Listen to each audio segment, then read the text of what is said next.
नमस्कार दर्शक बंधु। आज 29 सेप्टेम्बर 2025 सोमवार। आज सकाळ आसी जाइए पाणीपाग नहीं बड़ अपडेट।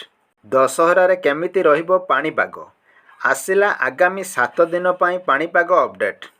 चलतु संपूर्ण खबर पर नजर पकाइबा। आगामी 7 दिन पाई पाणीपाग स्थिति पूर्वानुमान करी प्रेस रिलीज जारी करिछि आंचलिक पाणीपाग केन्द्र।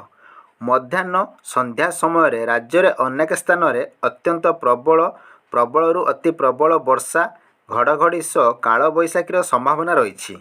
तेणु विभिन्न जिला को येलो वार्निंग जारी करी एही समय सतर्क रहिबा को परामर्श देइछि पाणीपाग केन्द्र। आज सेप्टेम्बर 29 तारिख में पुरी खोर्धा नयागढ़ गंजाम गजपति सोनपुर बौद्ध नुआपड़ा बलांगीर कलाहांडी कंधमाल नवरंगपुर रायगड़ा कोरापुट मालकानगिरी बालेश्वर भद्रक जाजपुर केन्द्रापड़ा कटक जगतसिंहपुर सुंदरगढ़ झारसुगुड़ा बरगढ़ संबलपुर देवगढ़ अनुगुल ढेंकानाल केन्दुझर और मयूरभंज भली जिला को येलो वार्निंग जारी करा जाइछि। एही सबु जिला गुड़िकरे गोटिए किंबा दुईटी स्थान में प्रबल वर्षा घड़घड़ी सह झटका पवन 30 ରୁ 40 किलोमीटर प्रति घंटा हेबार संभावना रही। सेहीपरि सेप्टेम्बर 30 तारिख पई पुरी खोर्धा नयागढ़ गंजाम गजपति सोनपुर बौद्ध नुआपड़ा बलांगीर कलाहांडी कंधमाल नवरंगपुर रायगड़ा कोरापुट मालकानगिरी बालेश्वर भद्रक जाजपुर केन्द्रापड़ा कटक और जगतसिंहपुर भली जिला गुड़ी को येलो वार्निंग जारी करा जाइछि। एही सबु जिला गुड़िकरे गोटिए किंबा दुईटी स्थान में प्रबल वर्षा घड़घड़ी सह झटका पवन 30 ରୁ 40 किलोमीटर प्रति घंटा हेबार संभावना रही। एपटे अक्टोबर 1 तारिख पई किछि जिला को येलो वार्निंग जारी करी सतर्क करिछि पाणीपाग केन्द्र।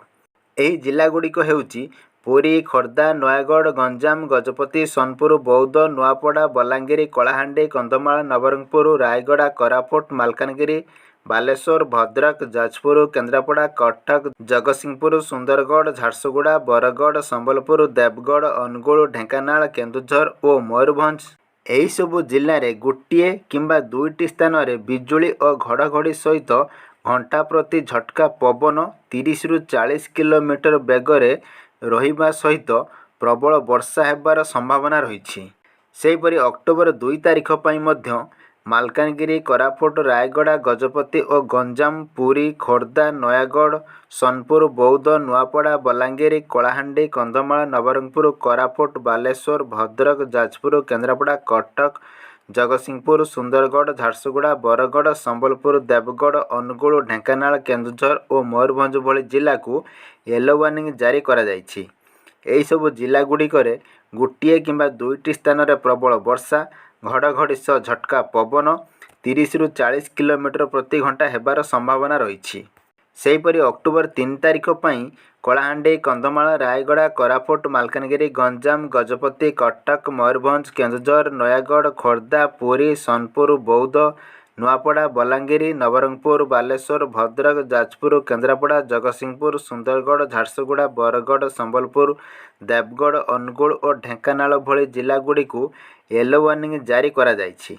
एही सबु जिला गुड़िकरे गोटिए किंबा दुईटी स्थान में प्रबल वर्षा घड़घड़ी सह झटका पवन 30 ରୁ 40 किलोमीटर प्रति घंटा हेबार संभावना रही। एपटे अक्टोबर 4 तारिख में नुआपड़ा बलांगीर नवरंगपुर कलाहांडी और बरगढ़ भली जिले में गोटिए किंबा दुईटी स्थान में प्रबल वर्षा घड़घड़ी सह झटका पवन 30 ରୁ 40 किलोमीटर प्रति घंटा हेबार संभावना रही। सेबळे अक्टोबर 5 तारिख रु 8 तारिख पर्यंत पागर बड़ धरणर परिवर्तन होइपारे बोली आकलन करिछि आंचलिक पाणीपाग केन्द्र।